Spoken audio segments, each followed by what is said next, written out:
Hello bachcho, let's read this question. The question says the compound in which carbon labeled as X uses its sp3 hybrid orbitals for bond formation is option A is HCOOH, option B is NH2 whole twice CO, option C is CH3 whole thrice COOH and option D is CH3CHO। बच्चों इस question में हमें चार options दिए गए हैं और हमें बताना है कि कौन से ऑप्शन के अंदर जिस कार्बन को हमने एक्स लेबल किया गया है उसकी हाइब्रिडाइजेशन sp3 होगी, क्योंकि अगर उसकी हाइब्रिडाइजेशन sp3 होगी वो अपने sp3 हाइब्रिड ऑर्बिटल को पार्टिसिपेट कराएगा बॉन्ड फॉर्मेशन के लिए। तो हमें सिंपली क्या करना है, कार्बन की हाइब्रिडाइजेशन चेक करनी है कि कार्बन हमारा sp3 हाइब्रिडाइज होना चाहिए, वो कार्बन जिसको हमने एक्स से लेबल किया गया है। तो फर्स्ट ऑफ ऑल बात करते हैं इस क्वेश्चन में हमारे की कंसेप्ट के बारे में।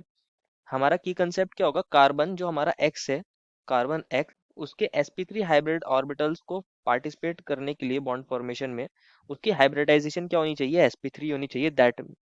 दैट मीन्स कि उसके चारों ही बॉन्ड कैसे होने चाहिए, ऑल फोर सिग्मा बॉन्ड्स वहां प्रेजेंट होने चाहिए, जितने भी बॉन्ड्स हैं वो चारों बॉन्ड सिग्मा होने चाहिए। दैट मीन्स उसकी हाइब्रिडाइजेशन जब भी हमारी sp3 होगी और उसके sp3 हाइब्रिड ऑर्बिटल्स पार्टिसिपेट करेंगे इन बॉन्ड फॉर्मेशन। तो वन बाय वन हम सारे ऑप्शंस की हाइब्रिडाइजेशन को चेक कर लेते हैं। ऑप्शन ए में मिला है हमें HCOH, तो H C double bond O और H, ये हमारा फॉर्मिक एसिड होता है। इस कार्बन को लेबल किया गया है एक्स, तो हम इसको लिख देते हैं ये एक्स है। अगर आप इस कार्बन को देखोगे बच्चों, इसके अंदर हम स्टेरिक नंबर रूल लगा सकते हैं। अगर मैं इसका स्टेरिक नंबर निकालूंगा बच्चों, स्टेरिक नंबर क्या कहता है कि सिग्मा बॉन्ड्स और लोन पेयर को काउंट करो। अगर उनका सम आ जाएगा 4 तो होगा sp3 हाइब्रिडाइज, 2 आएगा तो sp और 3 होगा तो sp2। इसके अंदर पाई बॉन्ड्स को काउंट करते नहीं। इस कार्बन के बच्चों 3 सिग्मा बॉन्ड है और पाई बॉन्ड इसके पास एक है, लोन पेयर है नहीं, पाई बॉन्ड को काउंट करते नहीं, तो 3 प्लस 0 आ जाएगा हमारे पास 3, तो ये होगा हमारा sp2 हाइब्रिडाइज। तो हमारे पास ये तो हमारी हाइब्रिडाइजेशन नहीं है।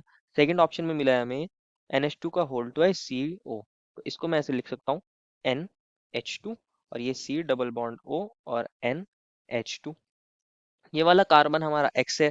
तो अगेन अगर आप इस कार्बन को देखोगे, इस कार्बन के पास तीन तो सिग्मा बॉन्ड है और लोन पेयर है नहीं।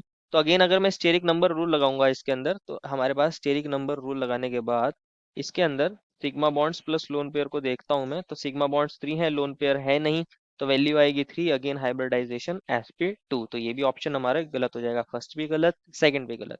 थर्ड ऑप्शन को भी देख लेते हैं। थर्ड ऑप्शन में मिला है हमें CH3 whole thrice COH, CH3 whole thrice COH।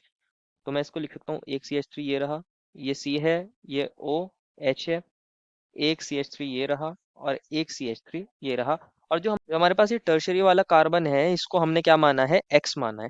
अगर आप देखोगे इसके चारों ही सिग्मा बॉन्ड है, तो इसकी हाइब्रिडाइजेशन क्या हो जाएगी, sp3 हो जाएगी। स्टेरिक नंबर से भी चेक कर सकते हैं, स्टेरिक नंबर निकाल लूंगा तो सिग्मा बॉन्ड्स हैं 4, 4 है हाइब्रिडाइजेशन, तो हो जाएगा हमारे पास sp3। तो ये हमारा ऑप्शन करेक्ट है।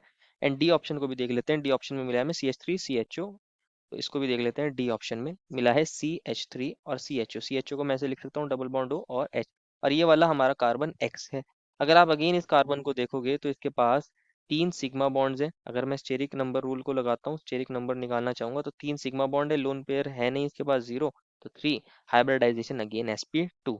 तो ये ऑप्शन भी हमारा गलत हो जाएगा। सिर्फ सी ऑप्शन ऐसा है जिसके अंदर जो एक्स लेबल्ड हमारा कार्बन है उसकी हाइब्रिडाइजेशन sp3 है, तो वो sp3 हाइब्रिड ऑर्बिटल्स को पार्टिसिपेट कराएगा ड्यूरिंग बॉन्ड फॉर्मेशन।